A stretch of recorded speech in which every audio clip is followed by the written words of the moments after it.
Finance Minister Pravin Gordhan has entered the building, and we are waiting for him to begin to address Parliament, telling us exactly how he thinks government should spend its money in this coming year. Now, of course, the challenge is there to balance between higher spending needs and, on the other hand, possibly lower revenues. Now, we have had an indication that towards the end of 2011, perhaps revenues increased by more than was previously expected. But we're still going to have to borrow some money from international money markets in order to meet our plans. Talking about a 1 trillion rand budget, at least that's what's going through the grapevine at the moment. The minister is going to confirm exactly how much money he intends to spend. And, of course, as I said, how much money we have collected. Social grants, yes, of course, one of the big topics that people are interested in, as well as money that's going towards infrastructure investment. Benefits for small business are coming up as well, relief for them. There we have it. We can see everyone beginning to sit down as Minister Gordhan gets ready to make his way to the podium. The Speaker has called for order, as we can see, and yeah, it's about time for us to go to the parliamentary broadcast. Introduction Appropriation Bill, Introduction Finance Bill, Introduction Additional Adjustments Appropriation Bill. My pleasure and honor to invite the Honourable the Minister of Finance.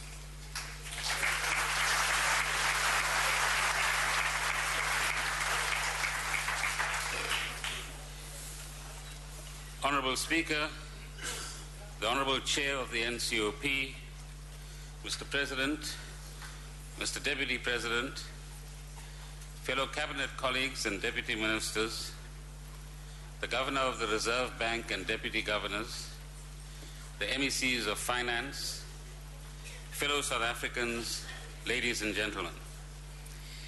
It is my privilege to introduce the third budget of President Zuma's administration. Mr. President, you have given us a clear and historic challenge, and I quote, to write a new story about South Africa, the story of how, working together, we drove back unemployment and reduced economic inequality and poverty, close quote. This budget has been crafted at a challenging but nonetheless very hopeful time. We have to say to our people that economic uncertainty will be with us for some time. You're going to hear the word Greece many more times. Yet we have a program of economic change that can steadily roll back unemployment, poverty, and inequality. We have demonstrated excellent resilience during the post-2008 crisis. We now need to introduce a new dynamism amongst all South Africans. It requires an extraordinary national effort from all role players, committed not just to identifying the barriers to progress, not just to proposing solutions, but also working together over the long haul, because this is going to be a long haul. Our new story, our period of transition, is about building modern infrastructure, a vibrant economy, a decent quality of life for all South Africans, reduced poverty, decent employment opportunities. It is a story that must be written by all of us, not just by government, not just by business, not just by unions, but by all of us, South Africans from all corners of this country. The legacy of our past is not only that of difficulty and despair. We can draw pride justly from the celebration of the ANC's centenary and build on this past to get things done today. The idea of unity in action, working together to realize practical goals, must be revived. The idea of an active citizenry, drawn into motion by dedicated activists and honest activists, and inspired by a compelling vision of the future, has to be renewed. Every one of the last 100 years has seen our nation overcome obstacles that seemed initially insurmountable.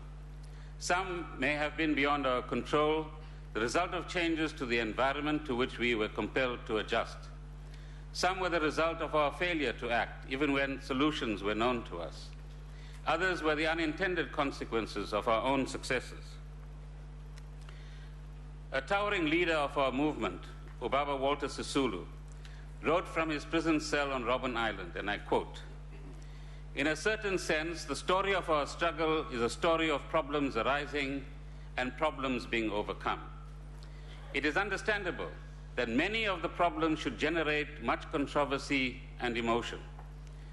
However cool and detached we may strive to be in our analysis, the fact remains that we are deeply involved and interested parties, and the solutions we adopt are solutions we ourselves have to implement." Close quote. We will not turn away from our challenges. We must confront them boldly and with hope. In harnessing all the resources at our disposal, we have to do more with less, and you're going to hear me say that very often. We have to work smarter and harder. South Africans must focus on our strengths and opportunities to identify and activate the levers of economic change and social change at our disposal. Mr. President, you have given effect to the wisdom of Baba Sisulu. Through the work of the Planning Commission, this country now has a 20-year vision. Through your initiative, we now have a massive infrastructure program, also extending over 20 years, which will increase the growth and job-creating potential of this economy. We remain steadfast in addressing the challenges of creating jobs, reducing poverty, building infrastructure, and expanding our economy. If we have to summarize today's budget, Mr. Speaker, the following are the highlights. The global environment remains highly uncertain. While there are signs of a revival in the US economy, much of Europe is in recession, and significant financial risks cloud the global economic outlook. Greece sorted out some of its problems late on Monday night or early hours of Tuesday morning, but they haven't sorted out all of their problems. South Africa's finances are in good health. A budget deficit of 4.6% of GDP is projected in 2012-2013. We plan to reduce the deficit to 3% of GDP in 2014-15, and the public debt will stabilize at about 38% of GDP. An expansion in infrastructure investment is one of the central priorities of the 2012 budget. Special emphasis is given to improving competitiveness in industry, investment in technology, encouragement of enterprise development, and support for agriculture. Total spending will reach 1.1 trillion rands next year, representing some 32% of GDP. I thought you'll clap. You've graduated to a new level, you know. Education, health, and now we can talk in trillions. We can forget billions slowly. Education, health, and social assistance will remain the largest categories of expenditure, sustaining and expanding the social wage over the MTEF period ahead. Investment in people is at the center of our growth and development strategy. The budget continues to support job creation with a particular focus on unemployed youth, for whom we need to do a lot more. The budget provides for personal income tax relief of 9.5 billion rands, with further measures to increase tax compliance. Measures are proposed to invigorate household savings. We will strengthen financial management in the public sector, pursue value for money with the greatest possible vigor, and ensure that taxpayers' money is well used. Fraud and corruption will be combated through changes to procurement policies and practices and tough enforcement of the law. Giving the budget practical effect cannot be a project of government alone. In Setswana we say, Maboko Dinkua Tebana.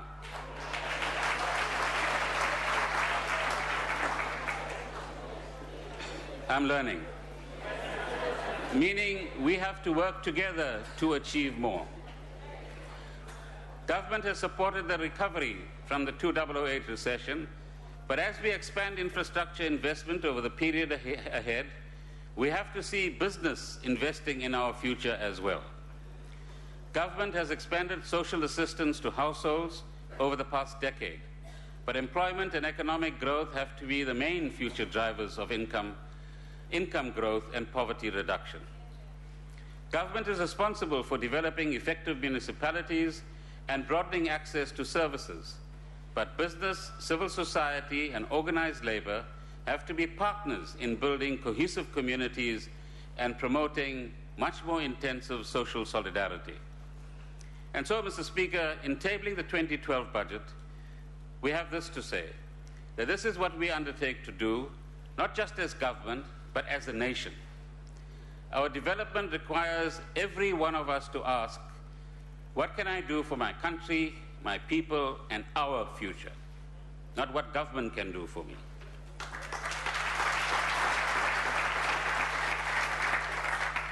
Allow me to reflect briefly, Mr. Speaker, on the global environment and the historic shift in economic power that is taking place before and around us.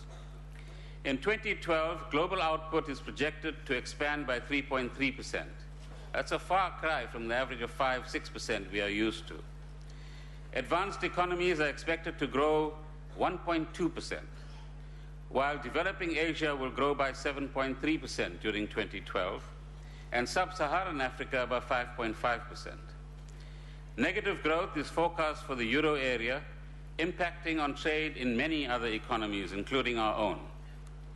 In the last 5 years, the Chinese economy has expanded by 60%, and India by about 45%. Advanced economies barely show any positive growth. A recent World Bank study argues that new growth poles are redefining the global economic structure. This study predicts that emerging economies will grow on average by 4.7% a year, while advanced economies will grow by about 2.3% between 2011 and 2025. The speed of transformation is unprecedented and places emerging economies at the center of the global economy. Emerging market multinationals are playing an ever-increasing role in reshaping global industry, including marked increases in South-South investment and foreign direct investment. The evolving world we face presents us with both challenges, but more importantly, opportunities. Financial commentator Martin Wolf recently wrote, and I quote, "Shaping this new world into a cooperative and flourishing order is going to prove extraordinarily challenging. History suggests that such times of transition, however inevitable and however just, are fraught with conflict and instability. Today, the Western dominance of at least 2 centuries is under severe challenge. This period of transition is unlikely to be any less fraught than those that have preceded it." End of quotation. It's quite an important point, honorable members, that this world around us is changing. The change is not going to be easy. Those that have had economic and other power are going to try to hold on to it, and those that are emerging are going to say, I want some of it, or I'm going to build my own. To succeed in this environment, we have to seize the opportunities presented by this changing world. As a major mining economy, we should be benefiting more from the continued buoyancy in commodity markets internationally. We also need to take advantage of rising demand for agricultural and manufacturing goods. Some 85 million manufacturing jobs in China will shift to other countries over the years ahead. The question for us is, do we have the right policies, conditions, and above all, boldness to enable South African businesses to gain from these immense shifts in patterns of production and trade? And that's what we need to answer as South Africa together. There are expanding opportunities on our own continent. Africa is the second fastest growing region in the world, as you saw. This growth is sustained by high commodity prices, but also reflects a youthful, increasingly educated population, rapid urbanization, and a new entrepreneurial spirit. 10 years ago, there were fewer than 10 million internet users on this continent. Today, they number almost 100 million. As well as developing South African business interests in the continent, we should use the strength and sophistication of our financial system to turn our country into a true gateway for investment into and development of Africa. Both the National Development Plan and the New Growth Path recognize that to compete in the global economy requires flexibility, innovation, and leadership in government and the private sector. We have to build a more adaptable economy. This requires more effective and dynamic partnerships between government, civil society, and the private sector. At the same time, the crisis and its aftermath have revealed intractable problems in the old system. Growing inequalities in income and wealth have undermined economic growth and social well-being, and indeed social cohesion. The difficult task of moderating and reversing inequality requires active government intervention. The truth of the matter is, unregulated capitalism is clearly in crisis. We've got to go beyond it. In building partnerships that will take us through this crisis, Mr. Speaker, we have to implement a strategy for faster and more inclusive economic growth. We are not doing well enough in growing our economy and creating jobs, particularly for our young people. The South African economy has averaged about 3% growth a year since 2009. Against the background of the slowdown in the global economy, real GDP growth is likely to fall to about 2.7% in 2012. We expect a recovery to 3.6% and 4.2% in 2013 and 2014. But these are modest rates of expansion relative to the social and developmental challenges we face and the opportunities that our mineral wealth and human capabilities offer. On present trends, the deficit on the current account of the balance of payments will widen from 3.3% in 2011 to 4.4% of GDP in 2014. There was a welcome recovery in job creation during 2011, but employment has not yet returned to its 2008 peak, and the employment rate remains stubbornly high at 23.9%. What then is our vision, if we had to paint one, for our economy in 2030? Mr. President, through your leadership, we are able to say to South Africa and the world that we do have a vision for our country and our economy, and that is, where would we like to be in the next 20 years? Our new growth path recognizes special employment initiatives that have to be a priority in our present circumstances, while in the longer term, growth in agriculture and manufacturing and investment in a knowledge-based economy must be prioritized. The draft National Development Plan identifies several key objectives for us: lowering the cost for both households and business, increasing public infrastructure spending, growing our manufacturing and agricultural sectors, raising mining output, improving the functioning of the labor market, particularly to help young people access work, and raising competitiveness and exports. In each of these areas, there are steps proposed over the next 3-year period ahead. Our development strategy requires a capable state and active citizens. We need parents to work with the state to deliver quality education, not just the Minister of Basic Education. Community leaders that will help protect neighborhoods. Business leaders and trade unions to grow the economy. Investors to create jobs. In isiZulu we say, uzothola kanjani uhleli ikoneni.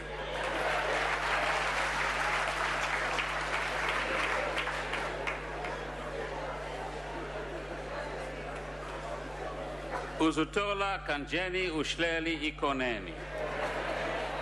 Meaning, how far will you get if you are sitting in your corner? We've got to stop sitting in our individual corners and move to a space where we can work with each other. Mr. Speaker, if we are to succeed in putting our economy on a more rapid and inclusive growth path to 2030, we need to effectively direct and manage these levers of change, levers that activate both public and private sector energies and capabilities. Amongst these are our public sector infrastructure program announced by the President, support for industrial development in special economic zones, which Minister Davies is guiding, investment in science and technology, which Minister Pandor is guiding, support for emerging farmers and land reform beneficiaries, Ministers Nkwinti and Jumat Peterson, expansion of employment programs, hopefully all of us, improvements in further education and skills development. The redoubtable Minister Nzimande has all the answers on that one. So these are amongst the things that we need to do together. A sustainable fiscal framework based on the principles of countercyclicality, debt sustainability, and intergenerational equity underpins our growth strategy. Mr. Speaker, we can be proud of the collective wisdom and will of our government in making the tough decisions that have kept our fiscus on a sustainable track. Reprioritization, savings, and this new famous word, haircuts, these have been executed with singular determination. I said to the President, I will share the story about haircuts. So it's not in my speech. So the President, when we were talking about haircuts recently, said that we should look amongst you. Now, clearly, people who come close to me or have very little hair, there's not much of a haircut we can take off you. But if you're close to the Deputy President and maybe Deputy Minister Nell, then you can have a modest haircut and still have some hair left. If you come closer to Minister Molewa, and I'm sure there are colleagues on the left here, then they can have a deeper haircut. So what we're saying to South Africans is that all of our members of Cabinet are ready for haircuts. They've got to understand that if we are to prioritize investment, if we are to prioritize infrastructure, then haircuts are necessary to reprioritize our financing. And that's part of the story as we go forward.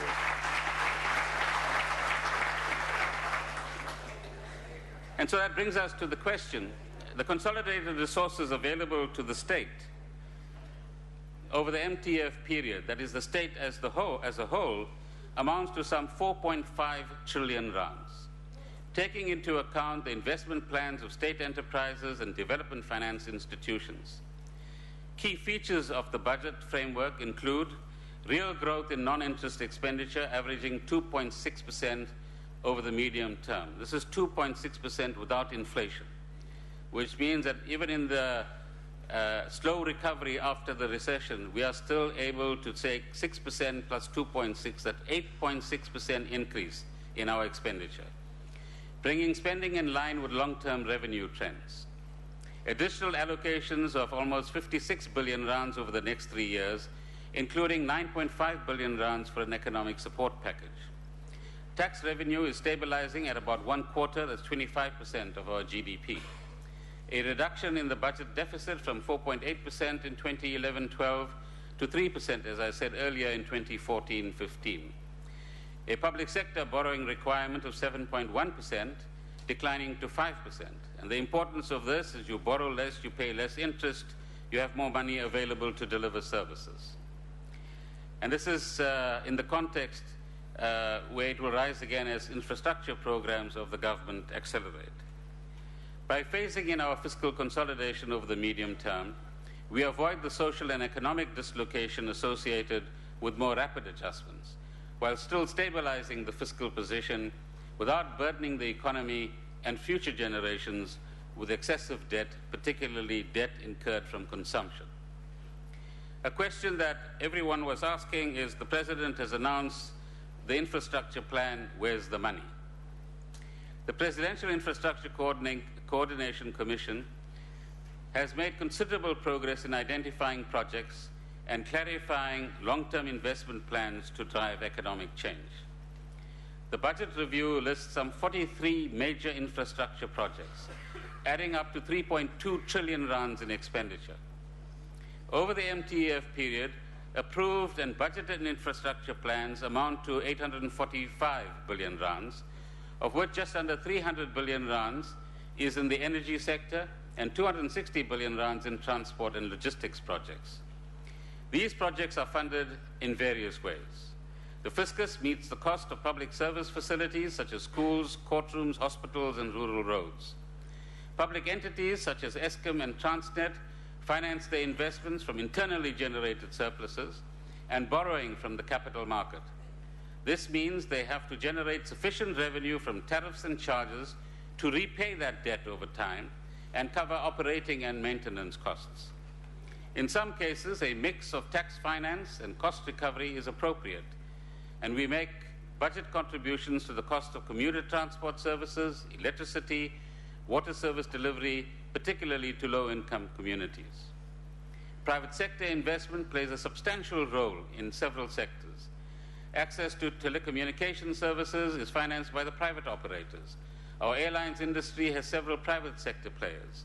The first round of over 1,200 megawatts of renewable energy projects under Minister Peters' guidance was recently successfully tendered to independent power producers.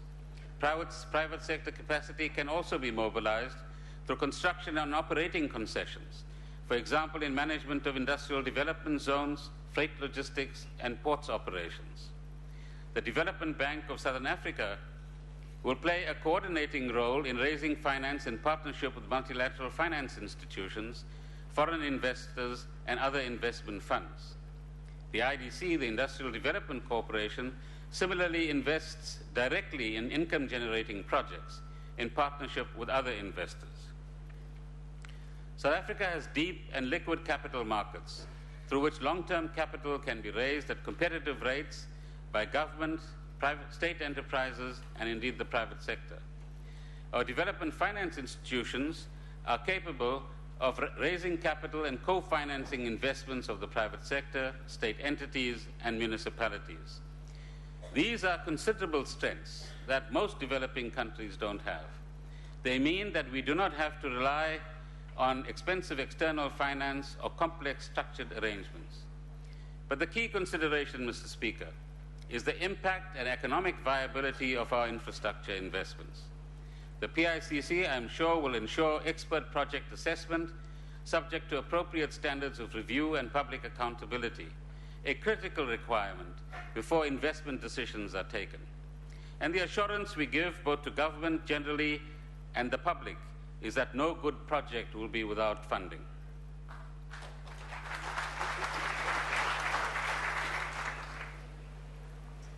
Of course, you might ask, what is a good project? But we'll come back to that. We are aware of several weaknesses in the state's infrastructure capacity, and we must be frank about that. In the past, spending has lagged behind plans. Our estimate is that in 2010-11, 178 billion was spent out of a planned 260 billion, or just 68%. But there's no point in pointing out weaknesses and moaning about them. The real issue is, what do we do to correct those weaknesses? We have to do better than that, and I'm sure all of us will agree. State enterprises, municipalities, provinces, government departments all need to improve their planning and management of capital projects. In addition to long delays, we have often experienced significant cost overruns in infrastructure projects.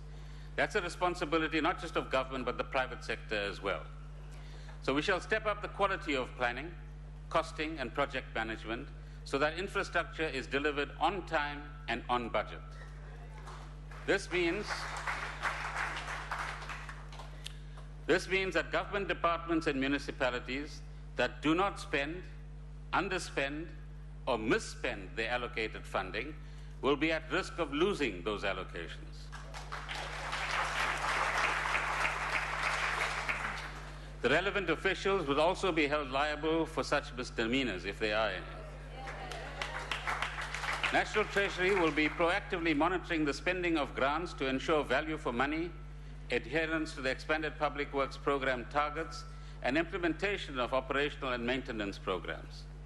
Several measures are in place to improve infrastructure project implementation and build management capacity within the state. Within state-owned entities, development finance institutions, and the private sector, considerable capacity is already mobilized in project planning and management. We need to bring it effectively into operation. The Infrastructure Development Improvement Program assists national and provincial departments focused largely on education and health projects and support for provincial public works departments. The Construction Industry Development Board has played a key role in developing standards and procedures for government tenders. A new city support program will get underway this year, subject to cabinet approval, initially in 8 metropolitan authorities, focused on improved spatial planning, public transport systems, and management of infrastructure utilities. The Municipal Infrastructure Support Agency will be established by Minister Baloy this year, focused on rural municipalities that lack planning capacity. Technical assistance to municipalities is also provided through the Neighbourhood Development Programme, which supports over 220 projects aimed at catalyzing business investment in township partnership projects. The Infrastructure Skills Development Grant supported 150 graduate interns in engineering and spatial planning in 2011-2012 and will be extended to a further 43 municipalities over the period ahead. Special attention will be given to the procurement processes for major infrastructure projects to ensure both value for money and the development of local suppliers and support industries. What we are saying to South Africa today is that we are aware of our weaknesses, we have plans in place, we have institutions in place, and we will make sure that the programs to increase our capacity to deliver infrastructure actually work within the next year. Training and mentorship programs have a critical role to play in addressing capacity constraints of departments and municipalities. But professionalism, hard work, and commitment to value for money are preconditions for successful project delivery. There can be no compromise on the basic principles of sound financial management in ensuring that the resources are mobilized efficiently to serve our people, not just a few pockets. A capable state focused on delivery requires a passionate and patriotic public service, without those few individuals whose only desire is to profit from the state. Now, what are our revenue estimates and tax proposals? I'm sure if you were feeling sleepy, you'll be awake now. I turn now, Mr. Speaker, to the revenue estimates and tax proposals. The underlying principles are that the tax system should be fair, efficient, transparent, and certain, and where possible, uncomplicated. Tax revenue recovered during 2010-11, 2012, and 11 and 12, following a decline in 2009 and 10 during the global recession. That means SARS is beginning to do its job well again. Although tax revenue is slightly lower than our estimate in February last year, the revised estimate for 2011-12 of 739 billion rands is 10 billion rands higher than projected in last year's MTBPS.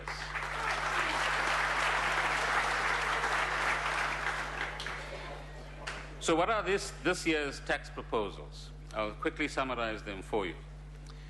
Personal income tax relief, much of which goes to the lower end, that is people who earn less than 200,000 rands, of 9.5 billion rands is proposed, which takes account of inflation and provides a modest real tax relief. The tax treatment of medical expenses undergoes a change from the 1st of March 2012, and we have a tax credit system for contributions to medical schemes, which will be introduced at a rate of 230 rands a month for the first two beneficiaries and 154 rands each for additional beneficiaries. Now, what this means essentially is that where medical deductions were dependent upon whether you earned at a low level or high level, and therefore you got a higher discount if you like, now there's equity within the system and everybody will be getting the same tax credit. Taxpayers 65 years and older and people with disabilities will be included in the second phase of this reform, which will be implemented in 2014. These reforms will significantly improve the fairness of the personal income tax system. In respect of retirement fund and savings, reform of the tax treatment of contributions to retirement funds is also envisaged to take effect in 2014. To encourage voluntary savings, which is a key priority for South Africa, consideration is being given to the introduction of tax-exempt short and medium-term savings products. That's a new set of products. The proposal is that individuals should be permitted to save up to 30,000 rands a year with a lifetime limit of 500,000 rands in registered savings or investment products that would be free of tax on interest that is earned, dividends, or capital gains.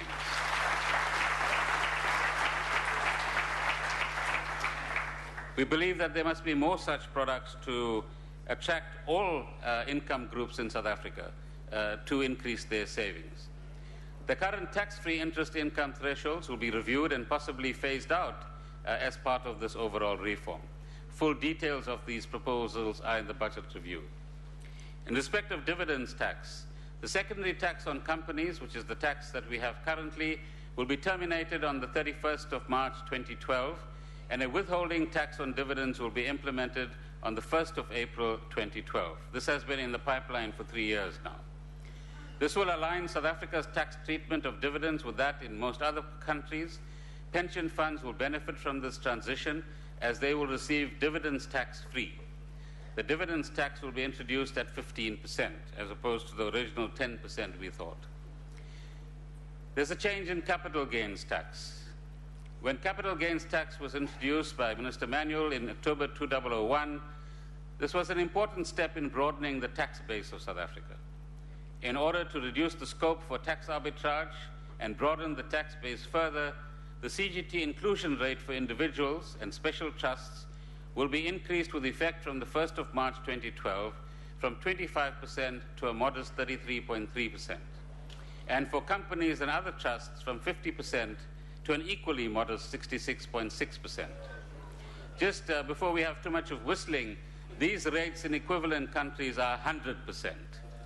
Right? So we are still modest, and we need to think carefully before we do more whistling. To mitigate the impact on middle-income earners, there's a lot of details in the budget review. The various exclusion thresholds are increased so that the impact is minimized. Relief for small businesses, Mr. Speaker, I'm pleased to advise that there will be further tax relief for small businesses and micro-enterprises. The tax-free threshold for small business corporations is increased to 63,556, and the 10% rate of tax is reduced to 7%. And the threshold up to which this rate applies is increased to 350,000. For taxable income above 350,000, the normal 28% corporate rate applies. With effect from next month, qualifying micro-businesses, that is micro-businesses that have a turnover of less than 1 million rands, these micro-enterprises will be able to pay turnover tax, VAT, and employees tax only twice a year. This means that the number of returns and payments a year will be reduced from about 18 to just 2. And that's a major advance, I think. Several measures are set out in the budget review to improve the corporate tax environment. Mr. Speaker, amongst them are the further steps to be taken to limit excessive debt financing. What happens here is that companies get into a lot of debt and then the state is unable to tax the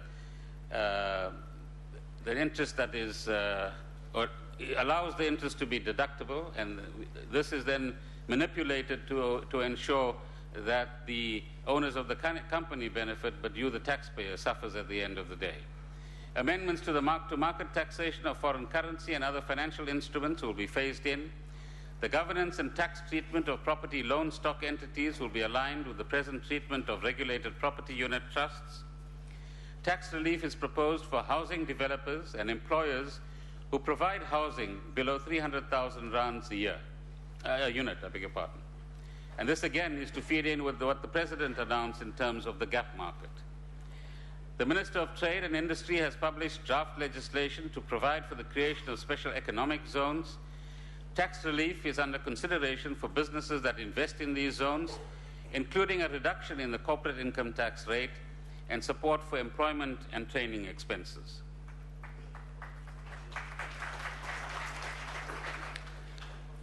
In respect of carbon tax, a revised policy paper on a carbon tax will be published this year for a second round of public comment and consultation. As set out in the Climate Change Response White Paper, approved by Cabinet in 2011, the need to price carbon emissions and the phasing in of a tax instrument for this purpose are accepted.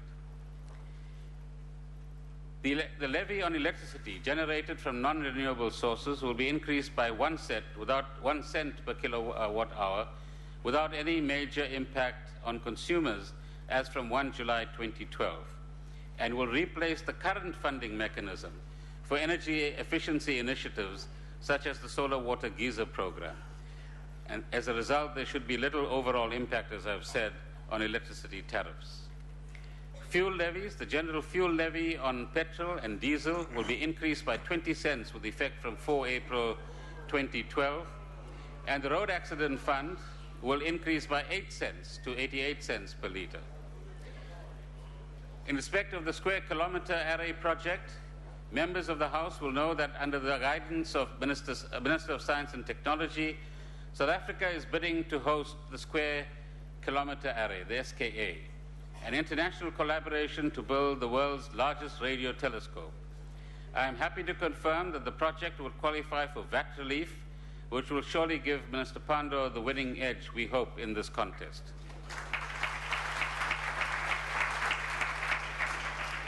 I don't know how many of you are gamblers, but following the 2011 budget proposal on gambling, it is proposed that a national tax based on gross gambling revenue should be introduced effective from 1 April 2013 as an additional 1% levy on a uniform provincial gambling tax base.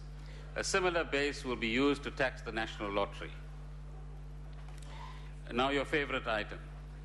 Excise duties on tobacco and alcohol. One of the tips, Mr. Speaker, we received was from Mr. D. Naiker, who says, raise the tax on alcohol and cigarettes so that people will stop drinking and smoking too much. I'm sure you agree that this is good advice. So we've taken the advice. The increases in duties on tobacco products will be between 5% and 8% this year. In respect of beer and spirits, the one you drink, an increased benchmark tax burden is proposed to be phased in over 2 years.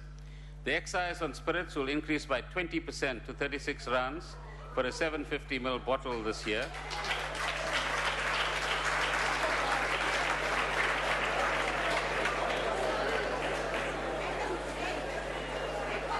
Order. Now for the beer drinkers, the tax on beer goes up by 10% to 1 rand and 1 cent for a 340ml can, and wine will contribute 8% more to the fiscus. A tax, Minister Motsoaledi says is very happy. As far as a tax on financial transaction is concerned, we do have one in South Africa, which is on securities transfers at a rate of 0.25%. It is proposed that the current exemption for brokers should be abolished. Transactions for the broker's benefit will be taxed at a lower rate, and the inclusion of financial derivatives in the base of the securities transfer tax is also under consideration. Ad valorem excises, with effect from October this year, an ad valorem excise duty at a rate of 7% will apply to small aeroplanes and helicopters with a mass below 5,000 kilograms.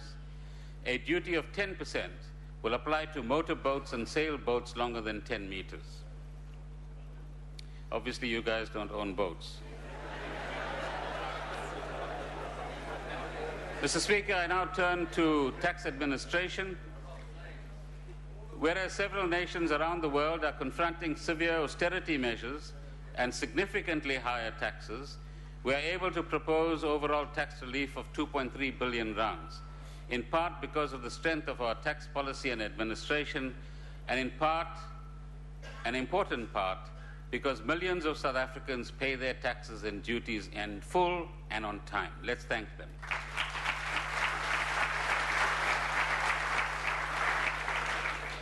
The recent voluntary disclosure program has attracted approximately 18,000 applications and has yielded almost 1 billion rands in additional taxes so far.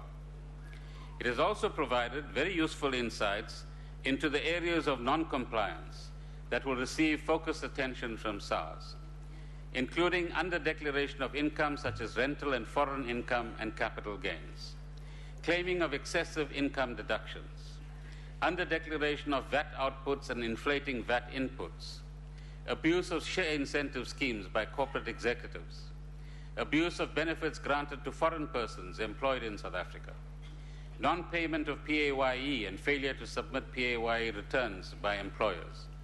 You don't have to applaud for them. Poor tax compliance is also apparent in respect of trusts and in parts of the construction sector, and the role of tax practitioners and other intermediaries will come under the scrutiny of SARS.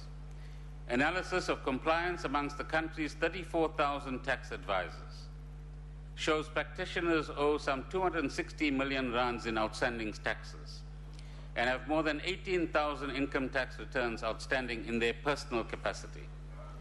If that is the attitude to their own tax compliance, one shudders to think what advice we poor clients are getting at the moment.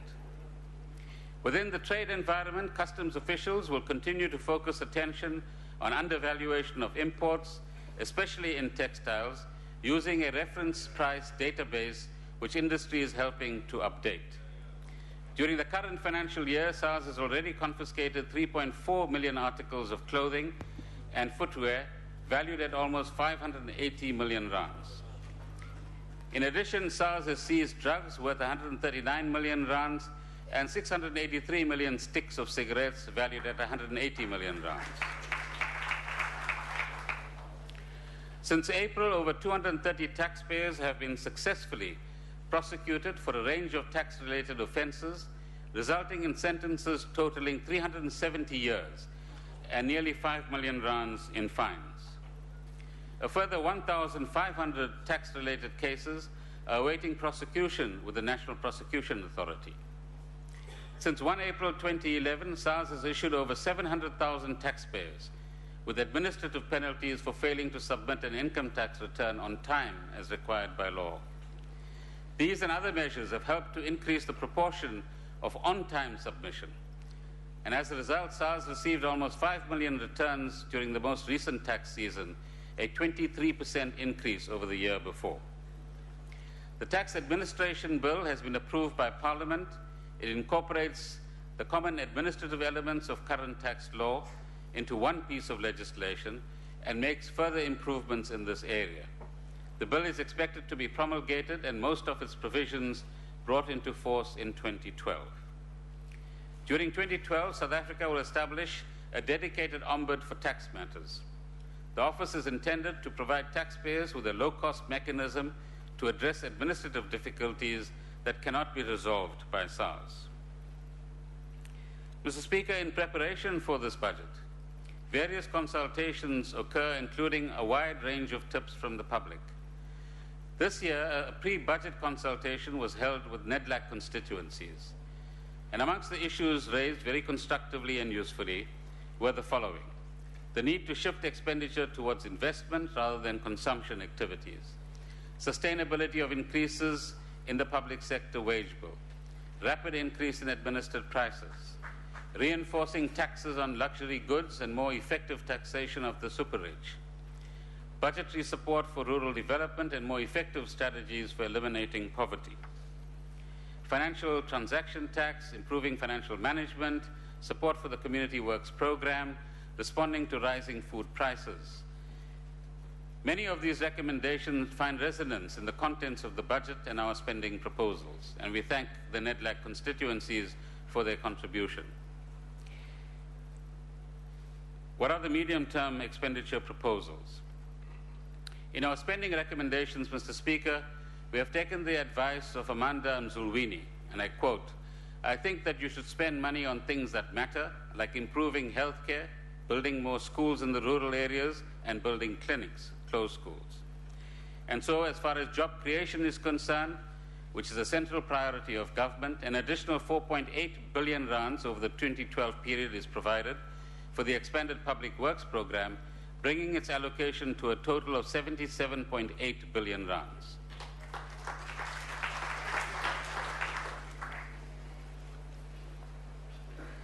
The community work program receives an additional 3.5 billion rands with a total of 6.2 billion rands, enabling the number of people employed to increase from 332,000 or increase to 332,000 in 2014-15 from 90,000 in March 2011.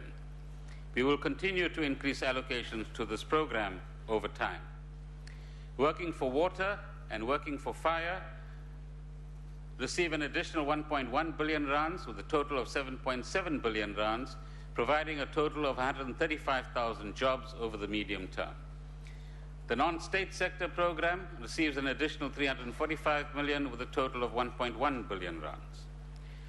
The National Rural Youth Service Corps receives an additional 200 million rands, with a total of now 900 million rands over the next 3 years. 300 million rands is added to the arts and culture sector for job creation. Education. Spending on education will grow from 207 billion in 2012-13 to 236 billion in 2014-15. Additional allocations of 18.8 billion over the medium term are accommodated, including equalization of learner subsidies for no-fee schools and expanded access to Grade R. An amount of 235 million is added to the baseline of the National Department over the next 3 years to extend the national assessment system. An additional 850 million rands is allocated to improve university infrastructure, including student accommodation facilities, Mr. Nzimande. Health and social protection. Medium-term priorities in health spending include hospital infrastructure, the comprehensive HIV and AIDS treatment and prevention program, and expanding health professional training.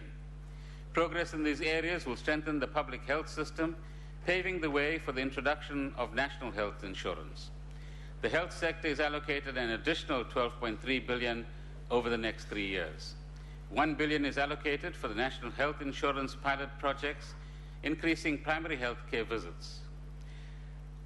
To improve health infrastructure, 450 million rands has been provided to upgrade about 30 nursing colleges. A further 426 million is allocated for the initial work on rebuilding 5 major tertiary hospitals. To accommodate provision of antiretroviral treatment at the CD4 threshold of 350, an additional almost 1 billion rands is made available for the medium term. Social welfare priorities include early childhood development programs and the Isibindi Child Care and Protection Program. These are initiatives which have strong community-based employment benefits, and they are allocated an additional 1.4 billion rands over the MTEF. Expenditure on social grants will grow from 105 billion rands in 12-13 to 122 billion rands in 14-15. At present, nearly 16 million South Africans receive social grants. With effect from April, the monthly state old age pension and the disability care and care dependency grants will rise by 60 rands a month to 1,200 or 1,220 for pensioners over the age of 75.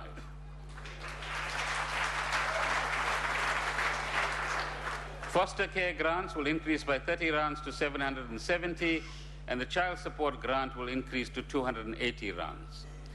We are mindful that these increases may need to be reassessed if inflation continues to rise. In respect of transport, energy and communications, the budget provides for an increase from 84 billion rands in 12-13 to 98 billion rands in 14-15, rising by an annual average of 8.4%.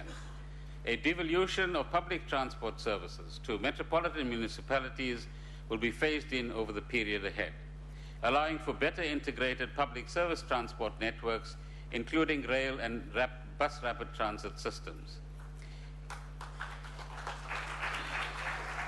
An additional 4 billion rands is allocated to the Passenger Rail Agency of South Africa to begin purchasing new coaches. The agency also receives 1 billion rands to build 3 depots and upgrade signalling in Gauteng, KwaZulu-Natal, and the Western Cape. Centec will receive funding over the MTEF period for the dual illumination of analog and digital television and for digital broadcasting infrastructure. In energy, the focus is on demand-side management to address the impact of limited supply until new generation capacity comes online. An additional 4.7 billion rands is allocated to complete the installation of 1 million solar water geysers. 600 million rands goes to municipalities to install low-energy lighting equipment, and 300 million rands is provided for the electrification of informal settlements.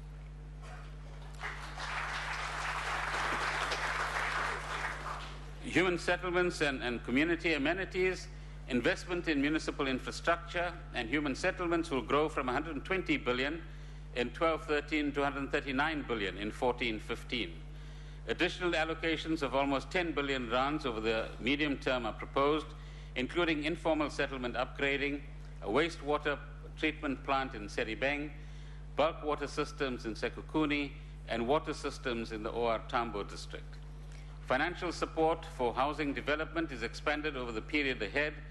Additional funding is allocated for the finance-linked individual subsidy program, and further capitalization of our housing finance institutions is proposed. A mortgage support facility is under consideration. As far as economic services and environmental protection is concerned, additional allocations of 15.8 billion rands are provided over the MTEF for economic services and environmental protection. The Department of Trade and Industry receives the bulk of this funding, 5.8 billion rands for the Manufacturing Competitiveness Enhancement Program, 2.3 billion rands for industrial development and special economic zones. Additional funds go to sandparks for tourism infrastructure and to the National Meteorology Institute for equipment. An additional 1.9 billion rands goes to the Department of Agriculture, Forestry and Fisheries to improve agricultural support services. The Land Bank receives 1 billion rands to conclude its recapitalization. 150 million rands is made available for provincial and municipal agricultural colleges. The Department of Rural Development and Land Reform has prioritized the settlement of 4,000 restitution claims over this forthcoming MTEF period. Total expenditure on science and technology increases over the MTEF period to 12.1 billion rands in 2014-15. Additional funding is proposed for the Agricultural Research Council, for vaccines research and support for extension services, and for Science Council initiatives in support of industry and mining development. The Department of Home Affairs receives additional funding for an integrated information technology system and upgrading border post infrastructure and housing. An amount of 350 million rands is earmarked for transfer to Alex Corps for the finalization of obligations to the Richtersveld Community Joint Venture. Defense, public order and safety, Madam. Spending on defense, public order and safety has increased by 9.7% a year, from 2008-09 to 11-12, and will grow from 140 billion in 12-13 to 158 billion in 14-15. The sector receives an additional funding of 7.6 billion rands over the MTEF period to cater mainly for improved conditions of service, additional personnel and infrastructure. Additional funding of 300 million rands is allocated for court infrastructure, including new high courts in Polokwane and Nelspruit. The Office of Public Protector and the Independent Police Investigative Directorate are allocated additional funds to expand their important capacity. Funds are provided to the Defence Force to increase personnel deployment to border protection. The budget includes 700 million rands in 12-13 to capitalize Denel Aerostructures, hopefully for the last time. National health insurance. National health insurance is to be phased in, as you know, over a 14-year period beginning in 2012-13. The new system will provide equitable health coverage for all South Africans. Over time, the new system will require funding over and above the current budget allocations to public health. Funding options, as you know, include an increase in VAT rate, a payroll tax on employers, a surcharge on taxable income of individuals, or some combination of these. Alongside options for increased tax revenue, the role of user charges is also being investigated. It is expected that an additional revenue source will be needed in 14-15, amounting to about 6 billion rands in that year, which is not currently provided for in the MTEF. Achieving an appropriate balance in the funding of national health insurance is necessary to ensure that the tax structure remains supportive of economic growth, job creation, and savings. A discussion paper will be published by the end of April 2012 to help us to get into the detail of this particular matter.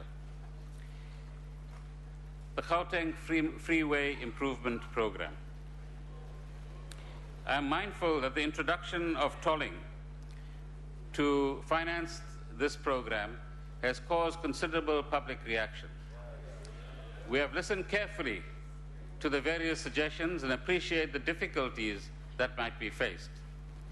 The total debt associated with this project, as you know, is 20 billion rands. In order to contribute to a further reduction in the toll burden, a special contribution of some 5.8 billion rands is now proposed in 2011-12. This will reduce the debt to be repaid through the toll system and will make a steeper discount possible for regular road users.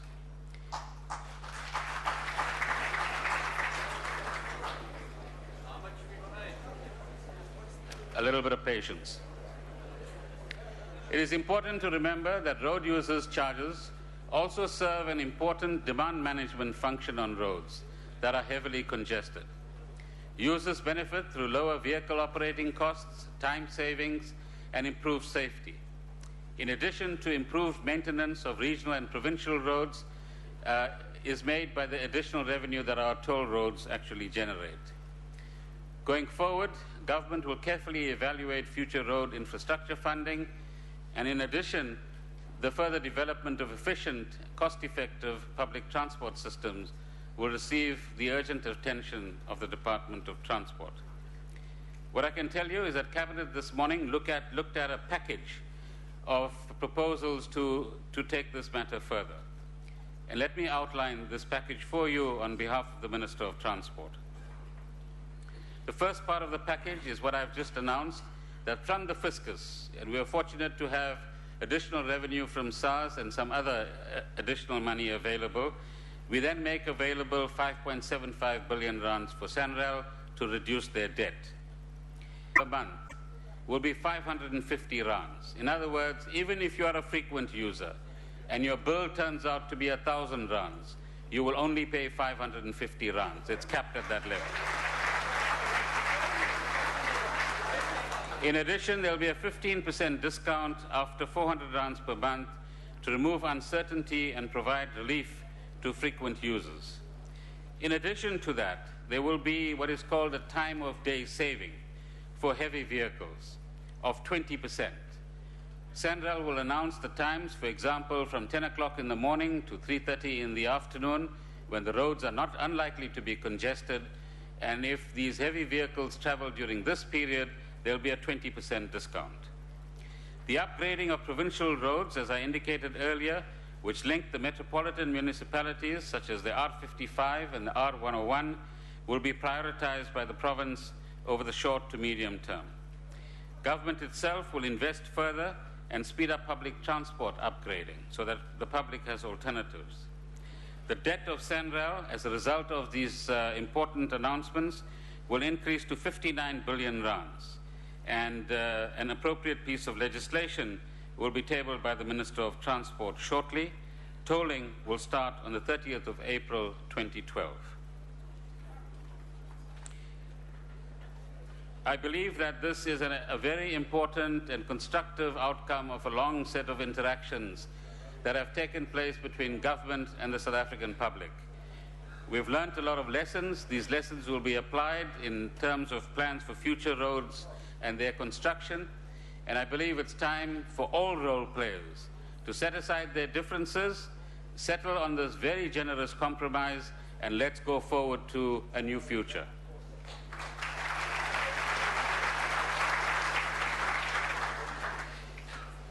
Following on the announcements made previously to introduce measures to improve financial management and help combat corruption, I can now report that there has been progress on many fronts. The National Treasury has issued new regulations which require departments to submit annual tender programs, limit variation orders, and require disclosures of all directors of companies applying for tenders. Significant progress is being made in identifying and dealing with those who have abused the system and whose activities fall within the categories of priority crimes. The JCPS has made an announcement on priority crimes and corruption statistics earlier this week.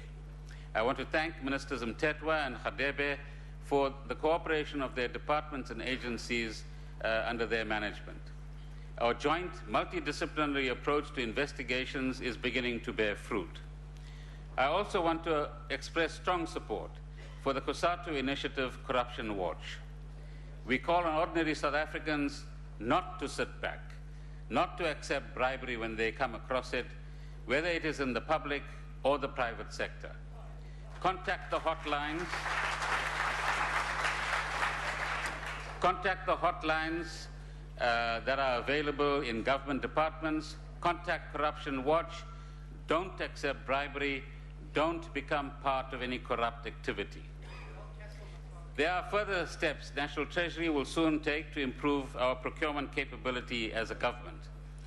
We will strengthen fragmentation in the system and strengthen the national procurement architecture. The Treasury will appoint a Chief Procurement Officer who will have overall responsibility for monitoring procurement across all spheres of government. We will review the competencies and capabilities required to perform the procurement function, and as indicated by the President, there will be strict vetting of all the procurement officers that are either in place or to be appointed. The Treasury plans to develop a national price reference system to detect deviations from acceptable prices. So if a particular laptop is supposed to be at 7,000 rands, and if a government department pays 10,000 rands, they should be called to account for that.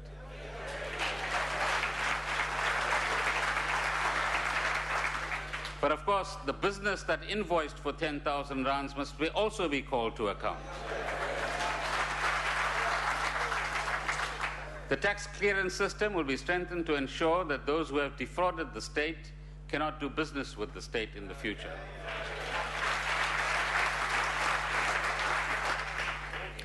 The Minister of Public Works and I have agreed to undertake a joint review of the validity and cost-effectiveness of all government property leases.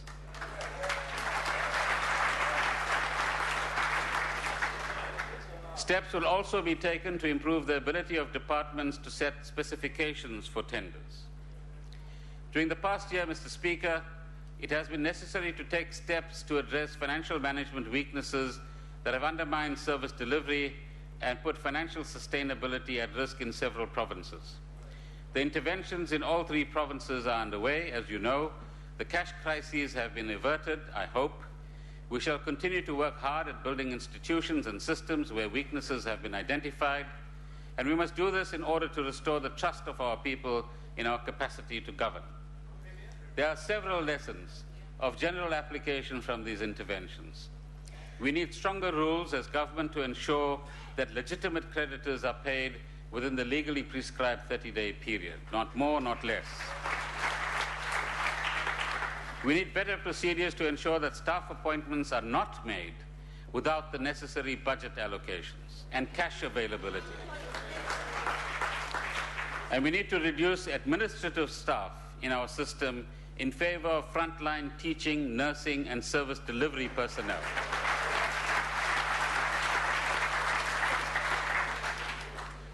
We need to improve financial management capability across national and provincial departments. We need stricter oversight of supply chain management processes. And I wish to acknowledge the efforts of Cabinet colleagues who are addressing these challenges in their respective areas of responsibility in collaboration with provincial MECs. And these colleagues will report further on the progress they're making during their respective budget votes. Now, with respect to the financial sector, I am pleased to announce, Mr. Speaker, that progress is being made on several financial sector reforms. There is now agreement between stakeholders on enhanced targets for empowering financing and access to financial services. A revised financial sector charter code will be gazetted shortly for public comment by the Minister of Trade and Industry.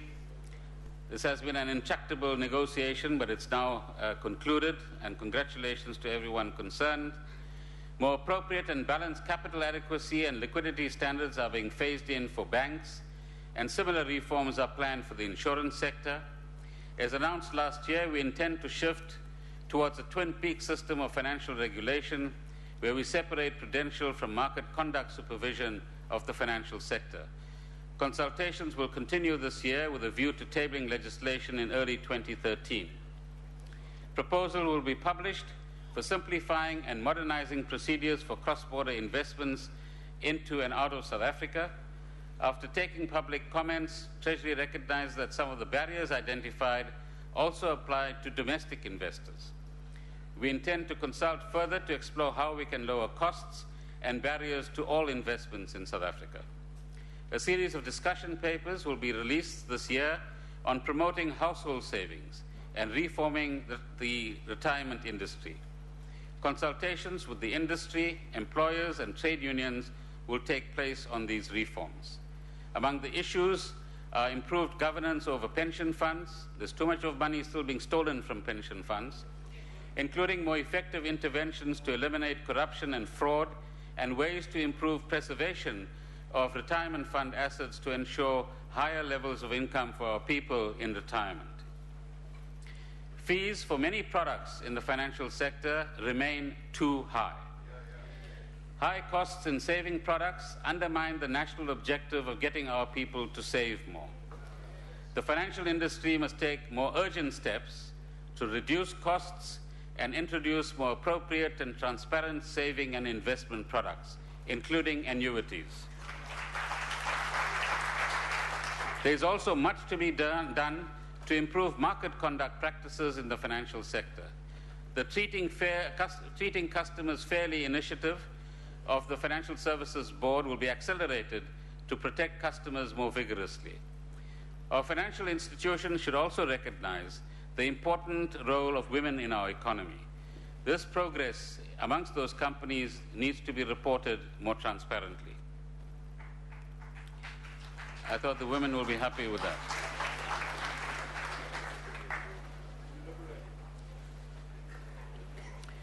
Allow me to return briefly, Mr. Speaker, to the central policy challenges we face: growth of our economy, more rapid job creation, and reducing poverty. Initiatives in progress to strengthen support for business sector growth includes the following. Small enterprise financing has been consolidated and is a new subsidiary of the IDC. In October 2011, a procurement accord was signed with business and labor. Government procurement rules include incentives for both black economic empowerment and designated local supply sectors. The tax regime for small businesses has been simplified, as I indicated earlier. A new competitive enhancement program has been initiated, which we also indicated earlier, building on existing production incentives in automotive and clothing and textile sectors. A support program is being developed in the capital goods sector, leveraging large state procurement programs. A national tooling initiative is underway in support of accelerated apprenticeship training. A draft policy framework and legislation has been published for special economic zones. Technology investment is supported both through partnerships between science councils and industry and through research and development tax incentives. A venture capital incentive is available for junior mining companies. Recognizing that assistance to the private sector goes beyond the provision of incentives, government is looking at wider interventions to lower the cost of doing business. Improvements are being made to economic infrastructure such as ports, roads, and electricity generation to cater for the needs of business, as the President indicated. In addition, operational efficiency in ports and rail has been prioritized. There's a review of the regulatory regime and its effects on business in a number of sectors, as well as interventions in some institutions to speed up the issuing of licenses and to improve transparency in government processes. Various strategies are also in place to deal directly with sector-specific issues. Given the current global economic context, there is understandable caution in the business sector about investment and future growth prospects. Many firms have accumulated large cash balances instead of investing them or distributing them to shareholders. The time has come to confront uncertainty. From government side, we are committed to an environment that will encourage business investment. From the side of business, we seek investment for the long term, enhanced competitiveness, and training commitments. We must all invest in our future, and that is the key as we go forward. In respect of support for job creation, In respect of job creation, a wide range of government programs and policies have come under scrutiny over the past year. Expansion of further education and skills development is a key long-term priority, alongside improving the quality of basic education and broadening access to adult education programs. At this time last year, funding was allocated to a new jobs fund aimed at supporting innovative public and private sector projects with potential to create sustainable job opportunities. The fund began operating in June, received over 2,500 applications, and project allocations of over 1 billion rands has been committed, and a second round of project applications will be announced shortly. We released a discussion paper proposing a youth employment incentive last year. It is under discussion at NEDLAC, where the Labour constituency has expressed reservations. In our view, these concerns can be addressed in the design and implementation of the incentive. We would all like to see greater urgency in resolving this matter and making sure we do concrete things for our young people. There are many ways in which job creation for young people might be accelerated. Last year, I asked the Nedbank Old Mutual Budget Speech competition winners to participate in a second mini-contest on the question of how we might reduce youth unemployment. And several great ideas have emerged in addition to what we have on the table. Ms. Kaji argued that students should be offered practical internships as part of their curriculum to narrow the gap between education and the workplace. Mr. Mashishi suggested using communities to arrest youth unemployment by revitalizing townships through gyms, sporting teams and leagues, tutoring projects and cleanup operations. Ian Mrozek offered an interesting variation on the idea of a youth subsidy. He proposes that the subsidy should go to a new business startup as a tax incentive, which would encourage entrepreneurs and business innovation and, of course, job creation. It is right that we should look for many ways of supporting enterprise development in many different settings and circumstances, in urban and rural areas, in agriculture, in manufacturing, and the service sector.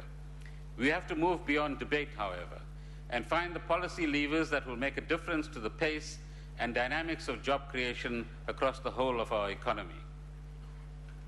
In addressing poverty and inequality, reducing unemployment is the centerpiece of our approach to reducing poverty, Mr. Speaker. But it is not the only measure. Social spending comprises 58% of government expenditure for 2012-13, up from 49% 10 years ago. The budget provides social grants to almost a third of the population. It pays for largely free services at public health facilities and no school fees for 60% of the learners. It pays for housing, water, and electricity in poor communities. The average value of the social wage for a family of 4 in 2012-13 is about 3,940 rands a month.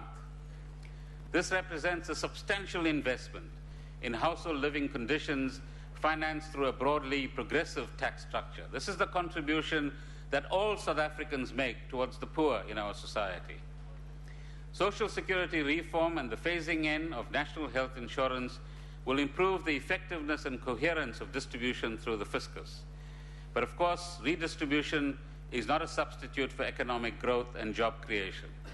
And so the quality of poverty reduction we achieve over the decades ahead will depend on our success in broadening development to include historically disadvantaged sectors and communities as envisaged both in the New Growth Path and the Draft Development Plan. In concluding, Mr. President, we have a budget that gives effect to the challenges you have set us, to accelerate growth, to expand investment, to support economic development, and confront poverty and inequality.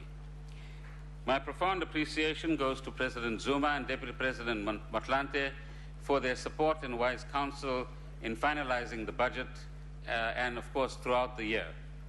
I thank Cabinet colleagues for their backing, even when further haircuts, as I described them earlier on, have been proposed. The budget is our collective statement, and it has benefited from many constructive contributions from all of you. The members of the Ministers' Committee on the Budget have engaged with policy choices that have had to be made with vigor and wisdom. And this has been a great team effort on the part of that committee. Can we congratulate them, please?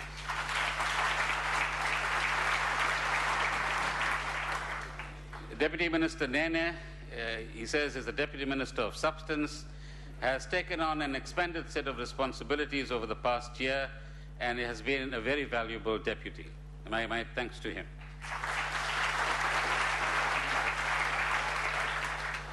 I'm grateful for the efforts and support of the MECs for Finance, who oversee 40% of our spending. I think they know, as well as we do, that they have much more work to do to get that spending under control. But thank you. Our thanks go to Governor Joel Marcus and the Deputy Governors of the Reserve Bank for steadily managing the mandate of the bank, to Commissioner Opa Makashula and the 15,000 staff of the South African Revenue Service for the excellent work that they continue to do so that we can dish out money today, and for helping us sustain our fiscal sovereignty.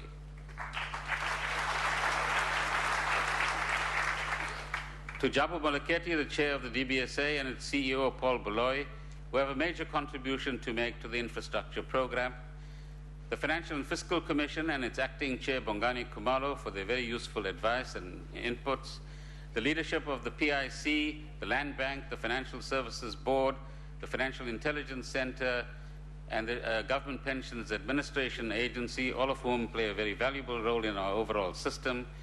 To NEDLAC and its Managing Director, Alistair Smith, and representatives of business, labor, and community constituencies for their contributions and for the vigorous debates we have. We just need a bit more action rather than talking, but we'll get there, I'm sure. The Honorable Taba Mufamadi and Cheryl De Beer, who chair the Standing and Selected Committees on Finance, respectively, and the chairs of the Appropriation Committees, the Honorable Sagoni and Chane, who continue to maintain rigorous oversight and encourage very constructive public participation. Of course, we have a brand new Director General in the National Treasury. So our new Director General, Lungisa Fuzile of Mkanduli, who has provided refreshing and frank leadership.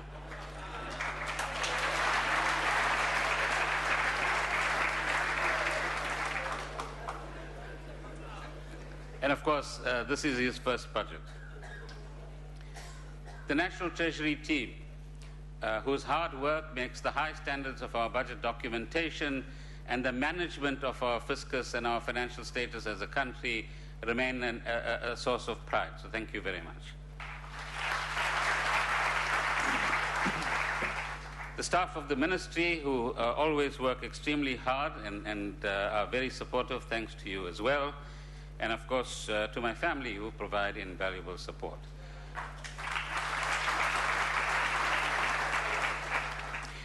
Most importantly, our sincere appreciation goes to the many South Africans who provide the encouragement, criticism, ideas that keep us alert, keep us agile, and assist in making government work better, and more importantly, government work differently. Thank you very much.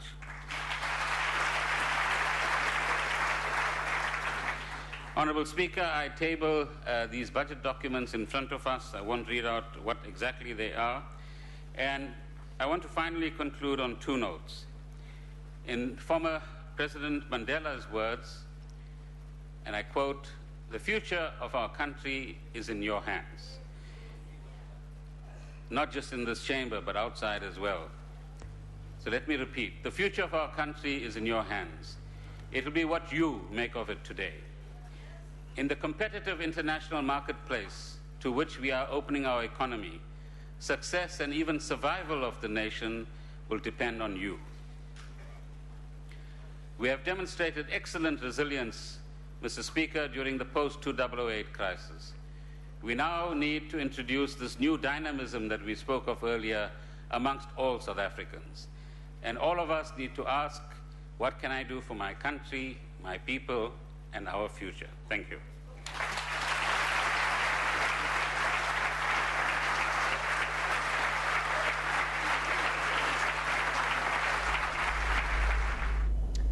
A message of hope and putting our hands together to work towards a common future. But the big question, we're going to ask Shishishi right now is about jobs. Did he do enough to create more jobs? Well, I think the jobs issue remains at the center of what government is proposing to do. He made reference to the jobs fund that was introduced last year, and I think it's important to give the nation feedback, to say we have introduced a certain incentive and this is how it is going on and this is how we expect it to continue unfolding. There were also some new incentives provided for small businesses, which I thought was also encouraging.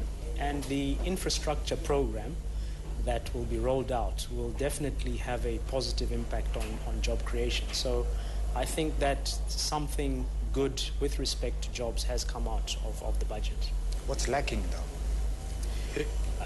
I'm not sure I would say that something is lacking. I think what we need now is to see implementation. Over and above that, coming to your issue of what's lacking, I think the issue of youth unemployment, yes, specifically in that area, is an area that needs very urgent attention. He made reference to the fact that there is a proposal on the table that is currently being discussed at NEDLAC, and some of the parties around the NEDLAC discussion have not agreed fully on what is being proposed. And I think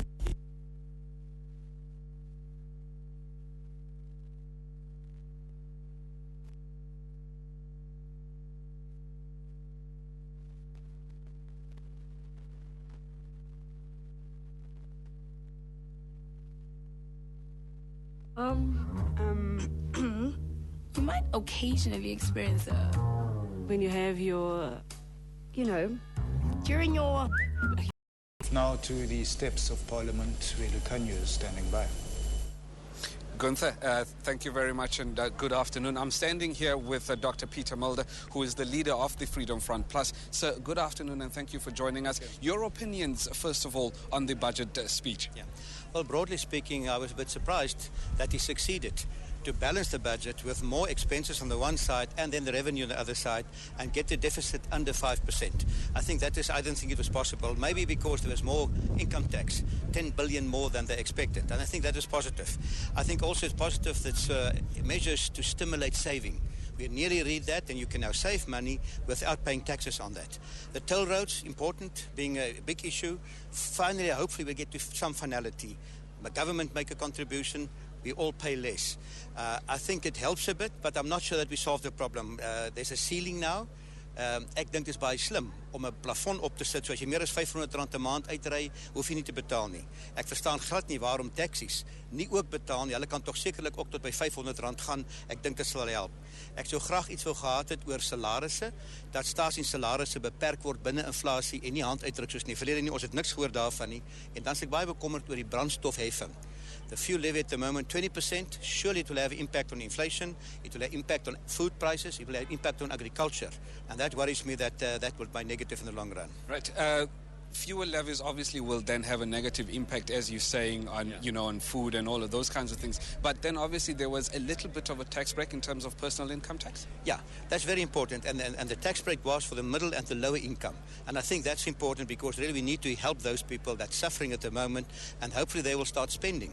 And that's one way to let the economy grow. Let's see if that works. Even also for small businesses, that was positive. That also there was some help for them. Yeah. All right. Sir, thank you very much. Well, I'll now cross over to my colleague Abra Barbia, who I think is standing by with the UDM. Abra? Yes, thanks, Lucanio. With me, I have Ngabanyomzi Kwankwa of the UDM. Now, Ngabanyomzi, what the finance minister said that this budget was drawn up in a very challenging but hopeful time for South Africa. What is the UDM's initial reaction to what was just said?